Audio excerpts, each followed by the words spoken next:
اعوذ باللہ من الشیطان الرجیم بسم اللہ الرحمن الرحیم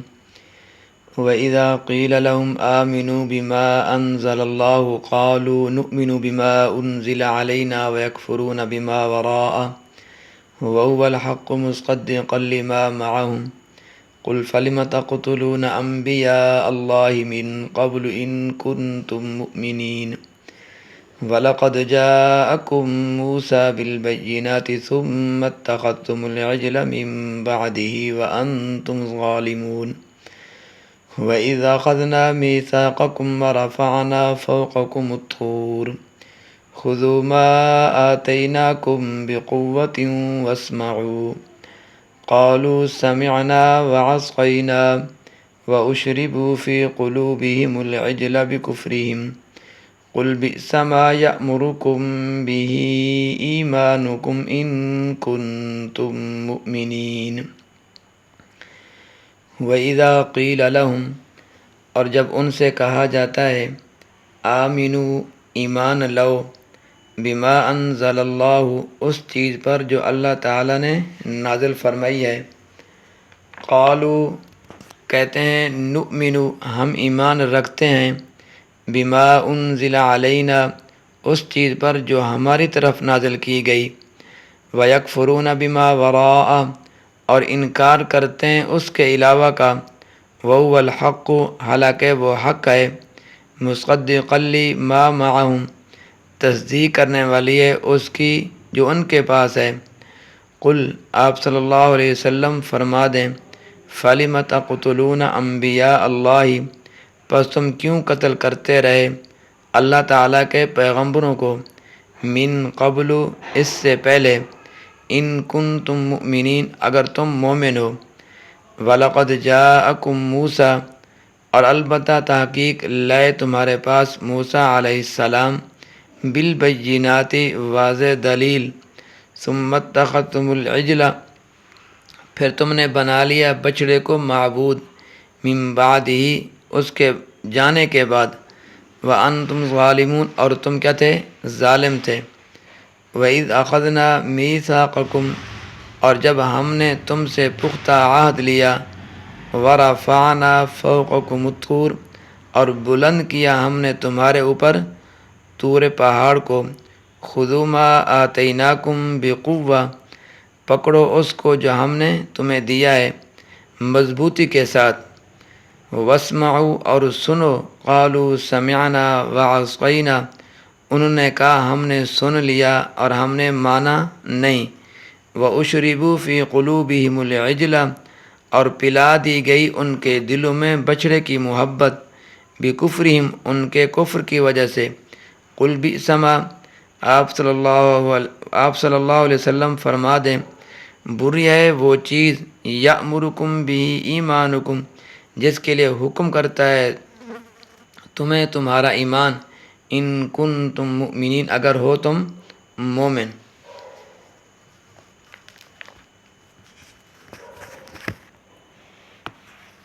تو یہود کے دعوے ایمان کی حقیقت وَإِذَا قِيلَ لَهُمْ آمِنُوا بِمَا أَنزَلَ اللَّهُ یعنی خواہ تورات ہو یا انجیل ہو یا قرآن ہو جو کتاب بھی اللہ نے نازل کی خواہ وہ کسی پیغمبر پر ہو اس پر ایمان لو تو یہود اس کے جواب میں کہتے ہیں قالوا نؤمن یعنی ہم تو فقط اس کتاب پر ایمان لائیں گے جو خاص ہم پر ہمارے نبی کے واسطے سے یعنی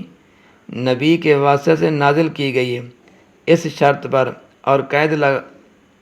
اور قید لگانے سے جب یہ قید لگا دی تو ان کا حسد بھی علاوہ کفر کے صاف ظاہر ہے کہ جو کتاب بنی اسرائیل پر اتری اس پر تو ایمان لائیں گے اور جو کتاب بنی اسماعیل پر اتری اس پر ایمان نہیں لائیں گے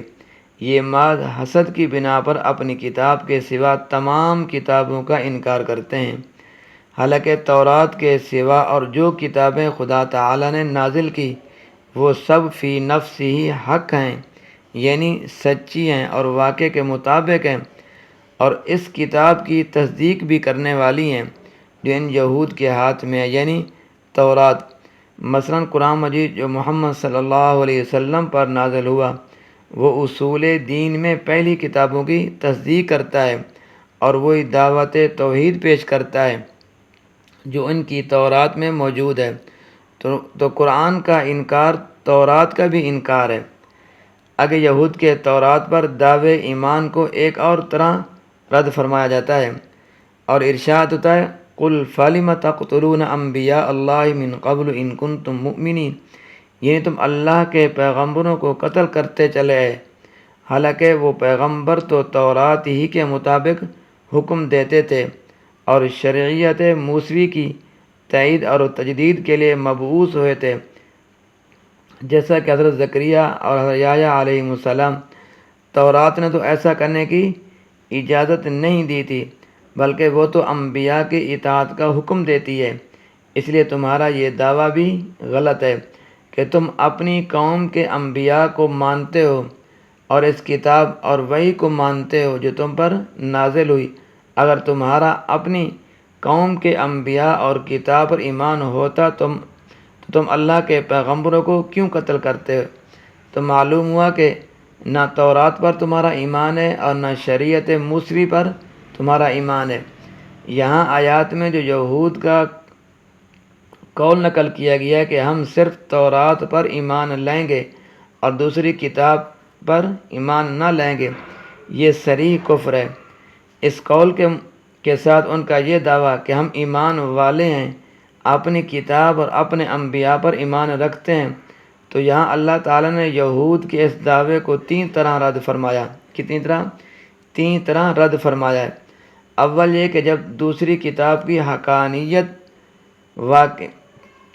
دلیل قطعی سے ثابت ہے اور ان کا بھی من جانب اللہ ہونا ثابت ہے، تو پھر انکار کی کیا وجہ،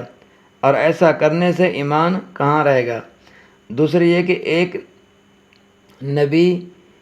آخر الزمان صلی اللہ علیہ وسلم اور ان کی کتاب قرآن کریم کی خبر اور اس پر ایمان لانے کا حکم خود تورات کے اندر بھی موجود ہے، تو پھر قرآن کے انکار سے خود تورات کا انکار لازم آتا ہے، تو اپنے ایمان کا دعویٰ کیسے کرتے ہو؟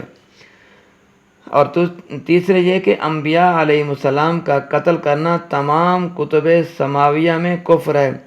تو تمہارے اسلاف نے جو بعض نبیوں کو قتل کیا اور قاتلین کو تم اپنا مقتدا اور پیشوا جانتے ہو، گویا ان کے اس فعل سے تم راضی ہو، تو اس طرح بھی تورات کے ساتھ تمہارا کفر ہوا۔ ان تین دلائل کے ساتھ اللہ تعالیٰ نے یہ ثابت فرمایا کہ یہود کا دعویٰ ایمان بالکل غلط ہے اور وہ قرآن کا یعنی نبی آخر الزمان صلی اللہ علیہ وسلم کا انکار کر کے کفر میں مبتلا ہوئے۔ اور یہود کے کفر کی اور دلیل آگے، یہود کے دعوے ایمان میں جھوٹا ہونے کی اور دلیل یہ ہے وَلَقَدْ جَاءَكُمْ مُوسَىٰ، یعنی تم خود حضرت موسیٰ علیہ السلام کے زمانے میں کفر کر چکے ہو، اور وہ یہ کہ موسیٰ علیہ السلام تمہارے پاس توحید اور رسالت کی نہایت واضح اور روشن دلیل لے کر ہے جو اس بات پر صاف طور پر دلالت کرتی تھی کہ عبادت اور بندگی اللہ ہی کے ساتھ کیا ہے؟ مخصوص ہے۔ پھر بھی تم نے یعنی تمہاری قوم نے، یہود نے حضرت موسیٰ علیہ السلام کے کوہ طور پر جانے کے بعد ہی ایک بچڑے کو اپنا معبود بنا لیا۔ تو اگرچہ بچڑے کو معبود بنانے کا معاملہ ان یہود مدینہ کے ساتھ پیش نہیں آیا تھا جو حضور صلی اللہ علیہ وسلم کے زمانے میں نزول قرآن کے وقت موجود تھے اور جن سے آیات میں خطاب ہو رہا ہے، مگر چونکہ یہ یہود مدینہ اپنے اجداد کے حامی اور طرفدار رہتے تھے، اس لیے فی الجملہ یہ بھی رد میں شامل ہیں۔ آگے یہود کے دعویٰ ایمان میں جھوٹا ہونے کی ایک اور دلیل بھی ارشاد ہوتا ہے وَإِذْ أَخَذْنَا مِيثَاقَكُمْ، یعنی تمہارے اسلاف نے حضرت موسیٰ علیہ السلام اور تورات جیسی فرما برداری کی اور جیسا ایمان لائے، وہ تو ان واقعات سے ظاہر ہے کہ موسیٰ علیہ السلام کوہ طور پر تشریف لے گئے، تو انہوں نے گائے کے بچڑے کی پرستش شروع کر دی، اور جب تورات کے احکام کی تعمیل سے تمہارے اسلاف نے انکار کیا، ان کے سروں پر پہاڑ معلق کر دیا، تو اس وقت ڈر کے مارے ظاہر میں تو یہ کہہ رہے تھے ہم نے احکام سن لیے، مگر باطن میں یعنی کہ دل میں یہی کہا کہ ہم سے ان پر عمل نہ ہوگا۔ تو یہی تھی تمہارے اسلاف کے ایمان کی صفات۔ تو آگے حضرت صلی اللہ علیہ وسلم کو خطاب کر کے ارشاد ہوتا ہے، قُلْ بِئْسَ مَا يَأْمُرُكُمْ بِهِ ایمانکم ان کنتم مؤمنین۔ اے نبی صلی اللہ علیہ وسلم، آپ فرما دیجئے اگر تم واقعی مومن ہو، یہ جو خوب ایمان ہے جو تم سے ایسے نشستہ اور برے افعال کا ارتکاب کراتا رہا، یعنی قتل انبیاء، شرک اور بچڑے کو معبود بنا لینا، تو تورات کا انکار، یہ تمام امور کبیہ اور افعال شنیعہ تو حقیقی ایمان کے بالکل کیا ہیں؟ خلاف ہیں۔ لہذا تمہارا اپنے انبیاء اور اپنی کتاب پر بھی ایمان نہیں ہے۔ بس دعا کیجئے یا اللہ ہم کو ان قرآنی واقعات سے عبرت حاصل کرنے والا دل اور دماغ عطا فرما، اور ہم کو اپنے پیغمبر علیہ الصلاۃ والسلام کی ہر چھوٹی بڑی نافرمانی سے بچا۔ اے اللہ ہم نے بھی کلمہ اسلام لا الہ الا اللہ محمد الرسول اللہ پڑھ کر ایک قول اور اقرار کر لیا ہے، ہمیں اس قول اور اقرار پر استقامت اور اس کی پابندی نصیب فرما، اور اس اقرار کے حقوق ادا کرنے کی توفیق عطا فرما، آمین۔ اللہ تبارک و تعالی میرا اور آپ کا حامی و ناصر ہو۔